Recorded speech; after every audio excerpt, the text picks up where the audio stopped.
Benih Rahasia Sang Pewaris episode 95.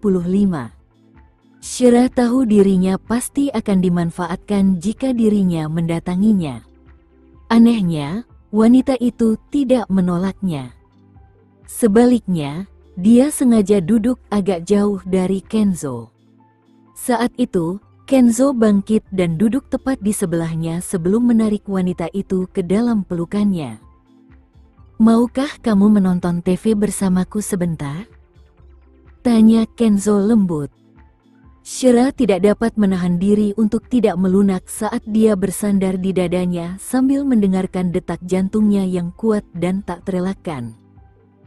Kenzo menoleh dan mencium rambut wanita itu.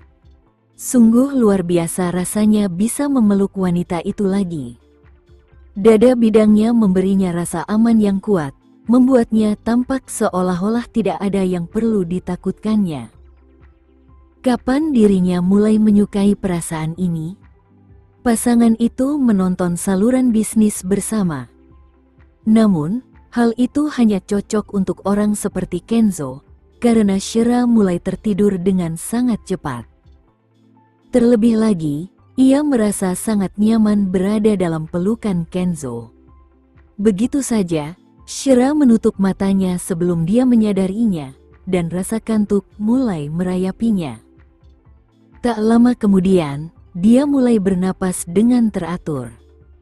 Mendengar itu, Kenzo mematikan TV dan menggendongnya. Namun, Shira langsung terbangun dan secara naluriah melingkarkan lengannya di leher pria itu, menatapnya dengan tatapan penuh cinta. "Kau mau membawaku kemana?" "Tidur. Aku tidur dengan Leon." Dia tidak punya niatan untuk tidur dengannya. Namun, Kenzo tetap menggendongnya langsung ke kamar tidur utama. Tidak ada bedanya. Bagaimana mungkin bisa sama? Rasa kantuk Shira langsung hilang, dan dia berjalan menuju pintu begitu Kenzo menurunkannya. Namun, dia langsung menangkapnya dan menariknya ke dalam pelukannya, memaksanya untuk menghadap Kenzo. Rambut Shira terurai, dan gaun tidur beludru putih susunya membuat wajahnya polos namun memikat. Itu pasti akan menjadi kematiannya. Kenzo menelan ludah, tampak seolah berusaha sekuat tenaga menahan sesuatu. Shira menangkap tatapan posesif di mata pria itu, dan dia langsung memperingatkan, "Jangan kau bi." Begitu saja, dia membuat Shira menelan kata, "berani." Harus diakui, Shira tidak bisa menolak ciumannya setiap saat. Ciuman itu menimbulkan sensasi aneh namun menggelitik, membuatnya menginginkan lebih meski merasa malu. Tiba-tiba Kenzo melepaskannya dan bertanya dengan suara serak, "Apakah kamu menginginkannya?" "Tidak." Shira menolak keinginannya dengan keras kepala, tetapi jauh di lubuk hatinya, ia ingin mencobanya. Ia ingin melihat apakah ia bisa menerima pendekatannya. Tidak hanya itu, ia ingin melihat apakah trauma yang ditimbulkannya akan kembali. Ia tidak ingin trauma 5 tahun lalu menghantuinya seumur hidup, karena ia juga ingin merasakan kebahagiaan menjadi seorang wanita.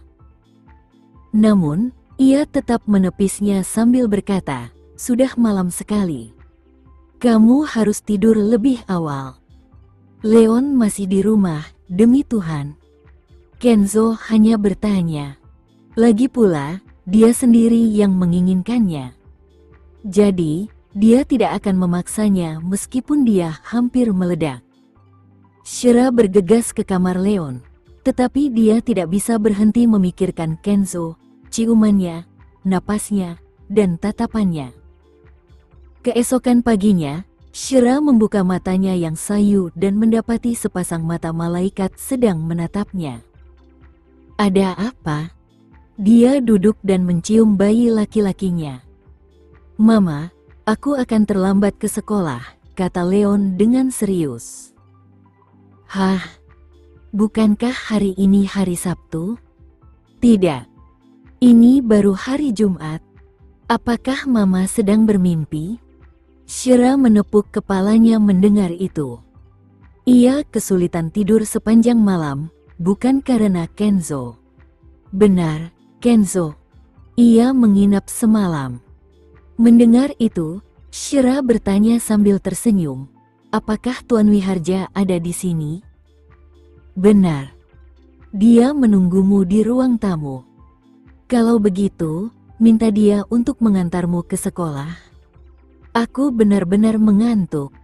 Shira ingin bermalas-malasan kali ini. Oke. Si kecil melangkah keluar sambil tersenyum lebar. Tuan Wiharja, Mama masih ingin tidur.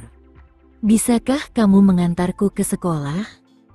Tentu saja, dia sangat senang melakukannya, sambil tersenyum dan berkata, tentu. Pergi dan kemasi tasmu. Aku akan memberitahu ibumu. Oke. Shira, yang masih setengah sadar, kebetulan sedang mengubah posisi tidurnya agar bisa kembali tidur ketika mendengar pintu terbuka. Kemudian, dia mendengar langkah kaki mendekatinya, dan dengan itu, dia mengulurkan tangannya untuk menepuk kaki Leon sambil berkata dengan nada melamun, cepatlah pergi ke sekolah, Leon. Kenzo terkekeh pelan, agak frustrasi. Wanita ini benar-benar berani memanfaatkannya. Mendengar itu, Kenzo membungkuk dan mendekatkan diri padanya. Tentu, aku akan menyekolahkan anakmu. Namun, kamu harus menciumku sebagai balasannya. Terkejut, Shira langsung terbangun dan refleks menutupi wajahnya yang masih mengantuk. Muncul bau mulut di pagi hari. Aku tidak keberatan. Kenzo mendekat setelah mengatakan itu, dan Shira secara refleks mengulurkan tangannya, mencium pipi Kenzo. Tolong antarkan Leon ke sekolah untukku. Terima kasih. Kenzo cepat-cepat menariknya ke dalam pelukannya, menyebabkan Shira menempelkan wajahnya ke dada pria itu sementara Kenzo membelai rambutnya. Adegan ini yang biasa dijalani pasangan suami istri itu membuat jantung Shira berdebar kencang dan wajahnya tiba-tiba memerah. Tepat saat itu, suara seraknya terdengar di telinganya. Kamu benar-benar menyiksaku tadi malam. Setelah mengatakan itu, Kenzo bahkan menggigit telinganya dengan menggoda, menyebabkannya tersentak dan mendorongnya sambil tersipu. Keluarlah dari sini, Kenzo. Setelah berhasil mengganggu tidurnya, Kenzo pun keluar, akhirnya merasa puas. Sementara itu, Shira kembali tidur dengan tenang, karena tahu Kenzo akan mengantar Leon ke sekolah. Sepertinya dia hanya bisa merasa tenang seperti ini saat menitipkan Leon di tangannya, bukan? Di sisi lain, Afida datang ke kafe dekat Amor setelah menjawab panggilan.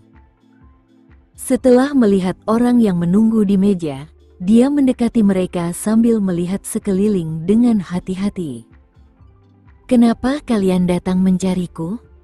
Aku ingin mengucapkan terima kasih atas sketsa yang kamu berikan kepadaku terakhir kali. Aku sangat senang dengan sketsa itu. Begini situasinya sekarang. Perusahaan kami telah memutuskan untuk menggunakan sketsa ini untuk mengajukan gugatan terhadap Amor dan merusak reputasi mereka. Wanita itu langsung ke intinya. Ekspresi Afida sedikit berubah setelah mendengar kata-katanya.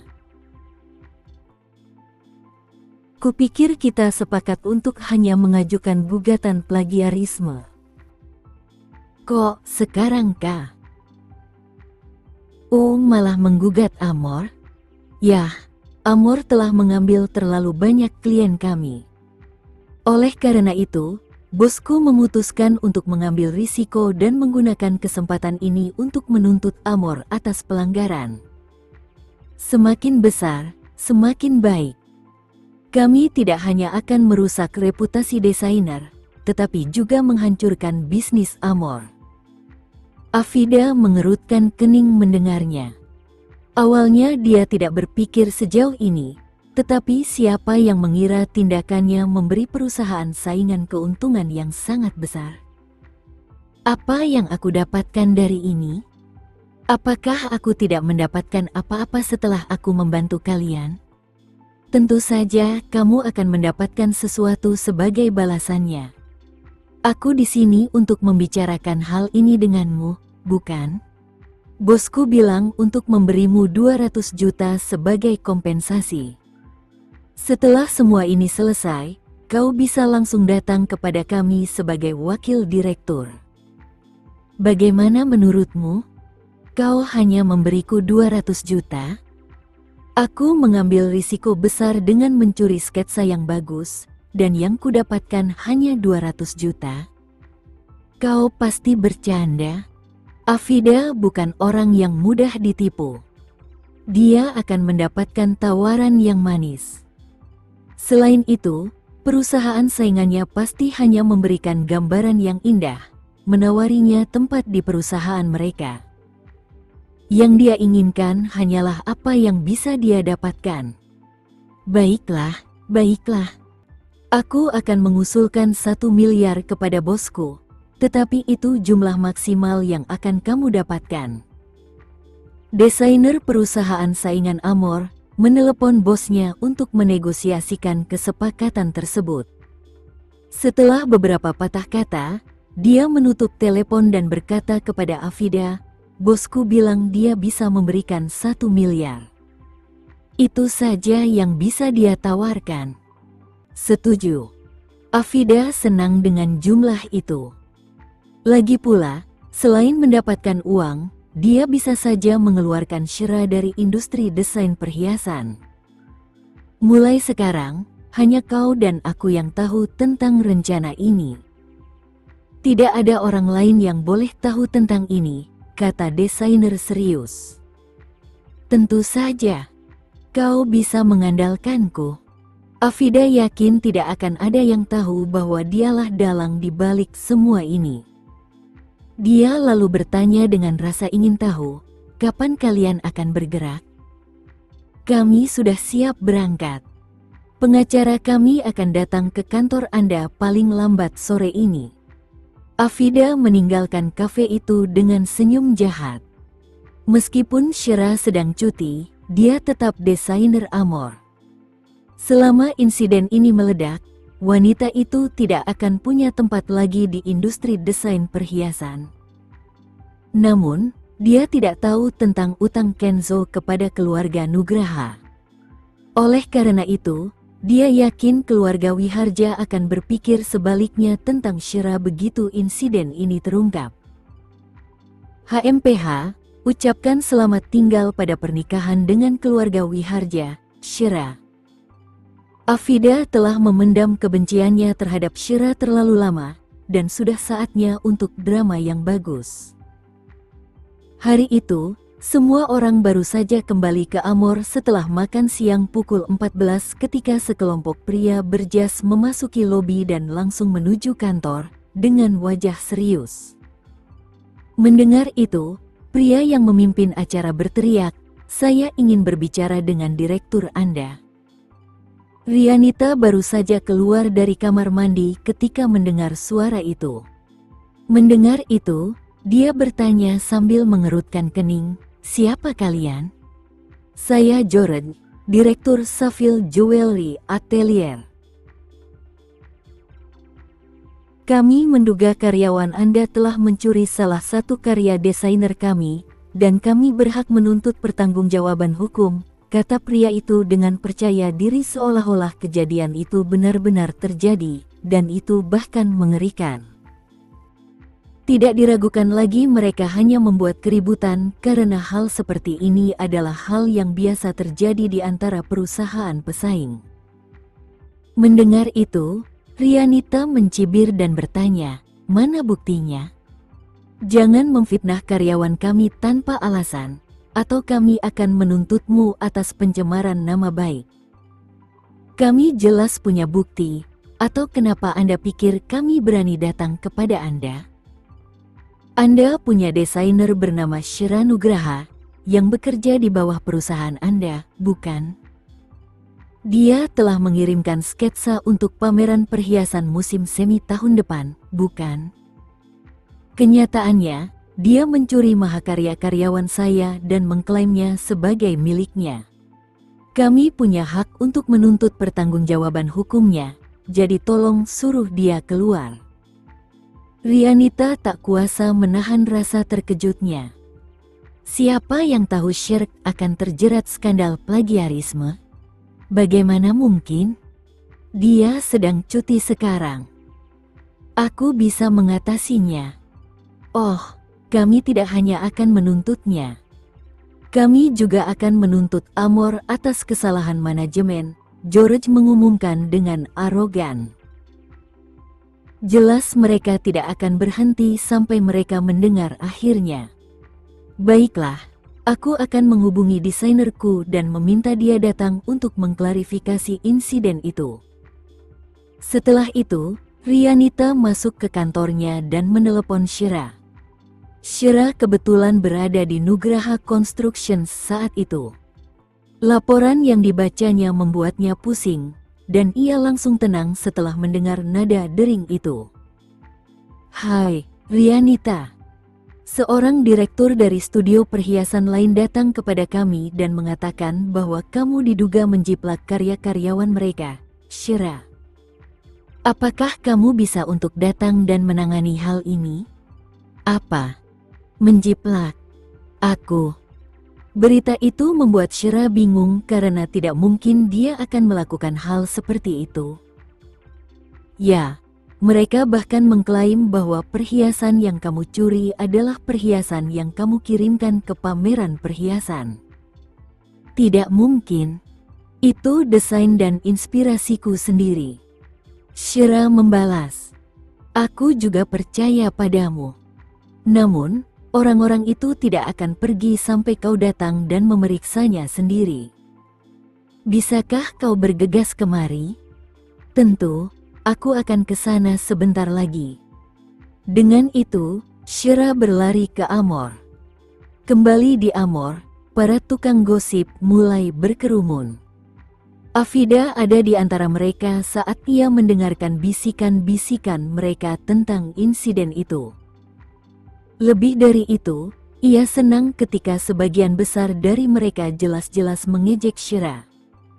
Ya ampun, mereka bahkan membayar untuk masuk ke halaman tren.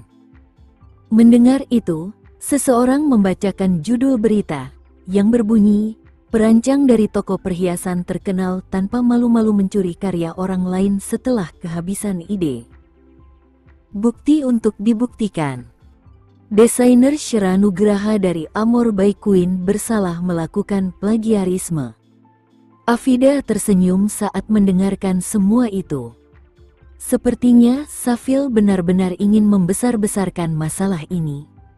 Apakah Shira masih punya nyali untuk tetap bertahan di industri ini?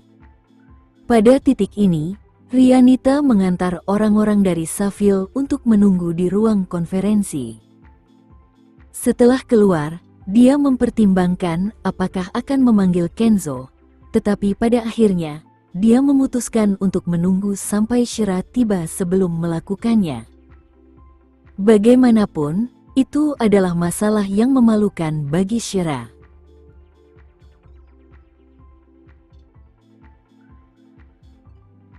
Sekian dulu ya video kali ini, kita lanjutkan lagi videonya di lain waktu.